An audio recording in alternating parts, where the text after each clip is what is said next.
ছাদ বাগানে সবাইকে স্বাগতম। তো বন্ধুরা, আজকে আমরা দেখব যে অ্যাডেনিয়াম ফুল গাছের থেকে বীজ সংগ্রহ করব কিভাবে এবং সংরক্ষণ করব কিভাবে। মানে বলছি যে বীজ আমরা আজকে সংগ্রহ করব এবং পরবর্তীতে যাতে আবার পাই সেটাও সংরক্ষণ করে রাখবো। তো দেখুন এখানে যে বীজ হয়েছে, তো বীজগুলো সুন্দর কিন্তু ম্যাচিওর হয়ে গেছে, আর তারপরে এইভাবে ফেটে গেছে, কিছুটা এখান থেকে দেখুন উড়েও গেছে।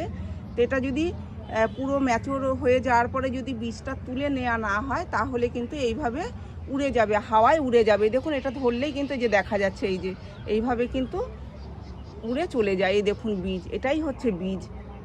এই যে এরকম করে ভেঙে নিলেই আমরা বীজ পাবো, আর এই বীজ থেকেই কিন্তু এই গাছের চারা তৈরি হবে। একটা সময়তে এরকমই বড় গাছ তৈরি হয়ে যাবে। তো এর আগেও আমি দেখিয়েছি যে গাছে বীজ হয়েছে, তো আমার ভিডিও করা নেই যে বীজ সংরক্ষণ করব কিভাবে, আজকে সেটা নিয়েই ভিডিও করছি। তো দেখুন যে সবার প্রথমে বলবো যে বীজ সংরক্ষণ করব কিভাবে। এখানে দেখুন এই যে বীজ হয়ে রয়েছে, এই দেখুন এটাও পুরো মানে একদম ম্যাচিওর হয়ে গেছে। 2-1 দিনের মধ্যেই কিন্তু এটাও ফেটে যাবে। প্রথমে আগে হালকা করে ফাটবে, তারপরে যখন একদম পুরো পুষ্ট হয়ে যাবে তখন পুরো ফেটে যাবে। যেরকম এই যে পুরো ফেটে গেছে, এইভাবে ফেটে যাবে।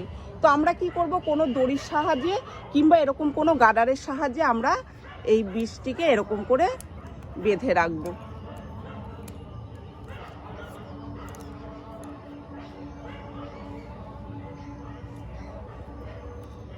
খুব ভালো করে বেঁধে রাখতে হবে, তা না হলে কিন্তু আমরা পরবর্তীতে বীজ পাবো না, সব উড়ে চলে যাবে। এবার এই বীজগুলোকে আমরা সংগ্রহ করে নেব।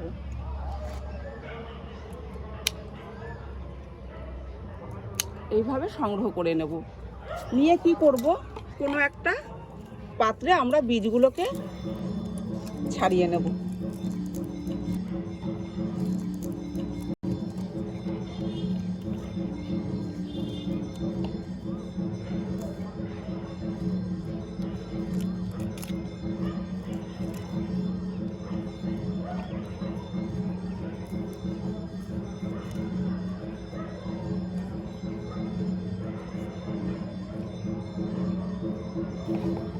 এই দেখুন, যদি বাইরে হাওয়া থাকে তাহলে কখনোই এই কাজটি বাইরে করবেন না, ঘরের ভিতরে নিয়েই ছাড়াবেন, তা না হলে কিন্তু সব উড়ে চলে যাবে, একটাও পাবেন না।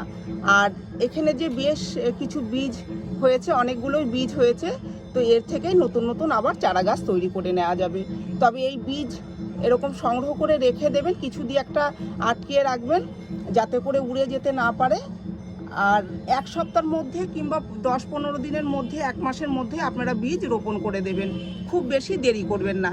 এই অ্যাডেনিয়ামের বীজ হয়ে গেলে সাথে সাথেও রোপণ করা যায়। 2-1 দিনের মধ্যে সংগ্রহ করে রাখার পরে আপনারা 2-4 দিনের মধ্যেও কিন্তু বীজ বসাতে পারেন। আমি এর আগেও বীজ বসিয়ে ভিডিও ছেড়েছি, আপনারা চাইলে দেখে নিতে পারেন। খুব সহজেই বীজ থেকে চারা গাছ তৈরি হয়ে যায়। তো এই ছিল আজকের ভিডিওটি এখানেই শেষ করছি। যদি ভিডিও ভালো লেগে থাকে তাহলে একটি লাইক করবেন, কমেন্ট করে জানাবেন, আর চ্যানেলটিকে সাবস্ক্রাইব করবেন।